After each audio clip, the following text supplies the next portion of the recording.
Wudu yang kita lakukan dengan baik dapat batal akibat beberapa hal.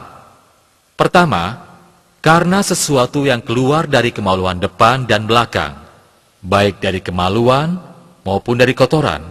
Kedua, tidur lelap.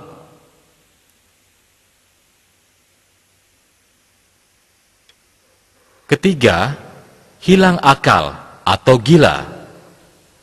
Keempat, memegang kemaluan tanpa penghalang disertai syahwat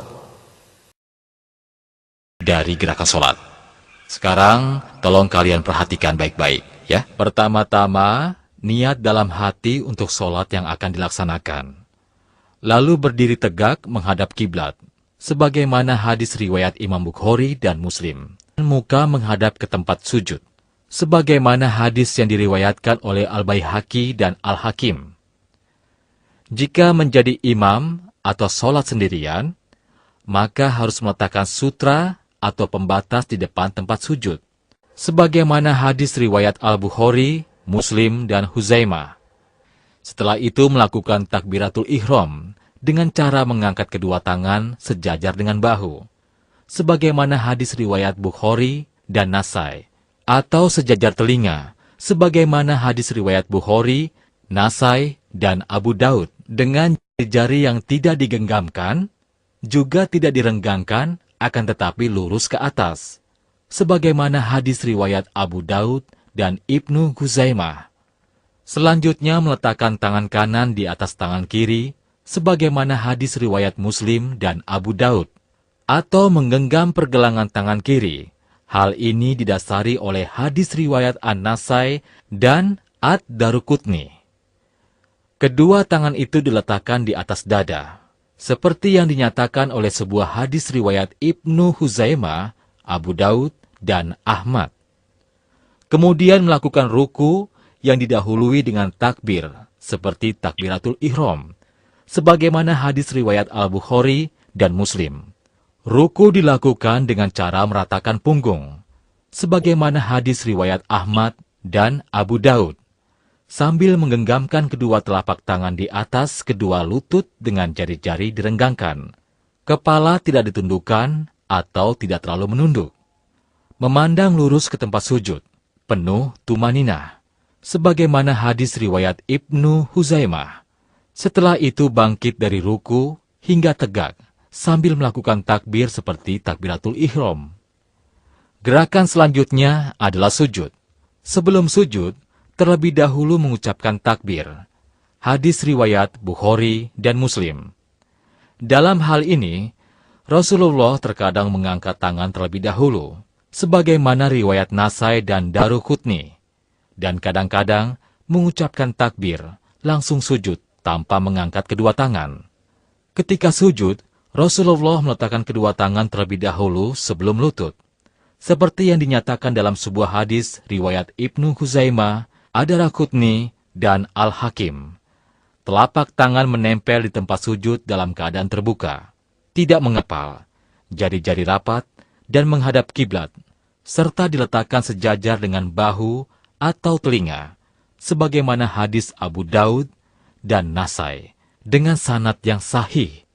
Saat sujud, 7 anggota badan, yaitu kening, hidung, kedua telapak tangan, kedua lutut, dan kedua ujung jari-jari kaki menyentuh lantai, sebagaimana hadis riwayat Bukhari dan Muslim. Sementara itu, posisi telapak kaki tegak dengan ujung jari jemari kaki menghadap kiblat, dan kedua tumit dirapatkan, berdasarkan hadis riwayat Ibnu Huzaimah. Kemudian bangkit dari sujud dengan mengucapkan takbir, sesuai hadis riwayat Al-Bukhari dan Muslim. Kemudian duduk, iftiros, dengan bertumpu di atas telapak kaki kiri dan menegakkan telapak kaki kanan, atau dengan cara duduk dengan menegakkan kedua telapak kaki dan merapatkan tumit kedua kaki, serta menghadapkan seluruh jari kaki ke arah kiblat, sebagaimana hadis riwayat Muslim. Sedangkan posisi tangan di atas paha dengan ujung-ujung jari tangan pada lutut, atau meletakkan tangan kanan di atas lutut kanan dan tangan kiri di atas lutut kiri, seolah-olah menggenggamnya.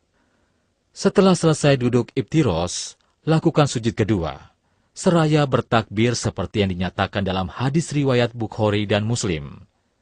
Kemudian bangkit dari sujud sambil mengucapkan takbir. Hal ini berdasarkan hadis riwayat Muslim dan Al-Bukhari. Lalu duduk sejenak atau disebut duduk istirahat. Setelah itu bangkit untuk melakukan rakaat berikutnya dengan telapak tangan mengepal, sebagaimana hadis riwayat Al-Baihaqi dengan sanad yang sahih, atau bangkit dengan membuka telapak tangan dan jari-jari menghadap kiblat. Pada rakaat kedua, dilakukan seperti gerakan pada rakaat pertama. Demikian dengan ruku, sujud, duduk iftiros, dan juga sujud kedua. Setelah sujud kedua, pada rakaat kedua, melakukan tasyahud awal, dengan cara duduk seperti duduk iftiros. Tangan kiri seperti posisi saat duduk iftiros, dan tangan kanan menggenggam jari kelingking dan jari manis, menautkan jari tengah dengan ibu jari, serta menggerak-gerakkan jari telunjuk, sebagaimana hadis riwayat Abu Daud, Ibnu Hibban dalam sahihnya. Berdasarkan hadis riwayat Muslim dan Ibnu Huzaimah, pada saat tasyahud, telunjuk diacungkan ke kiblat, dan juga mengarahkan pandangan ke telunjuk, sebagaimana hadis riwayat Muslim dan Ibnu Huzaimah. Apabila sholat 4 atau 3 rakaat, seperti sholat zuhur, asar, maghrib, dan isya, maka setelah sujud kedua, pada rakaat terakhir, dilakukan tasyahud akhir dengan cara bertawaruk, yaitu menegakkan telapak kaki kanan dan menempatkan telapak kaki kiri di bawah betis kaki kanan dengan menjadikan lantai sebagai tempat bertumpu. Jika tidak mampu duduk tawaruk, maka boleh menjulurkan jari-jari kaki ke belakang, sebagaimana dinyatakan oleh hadis riwayat Muslim. Terakhir, sebagai penutup sholat adalah salam, yaitu menoleh ke arah kanan dengan mengucapkan Assalamualaikum warahmatullahi. Terkadang Rasulullah menambahkannya wabarakatuh, lalu menoleh ke arah kiri dengan mengucapkan Assalamualaikum warahmatullahi.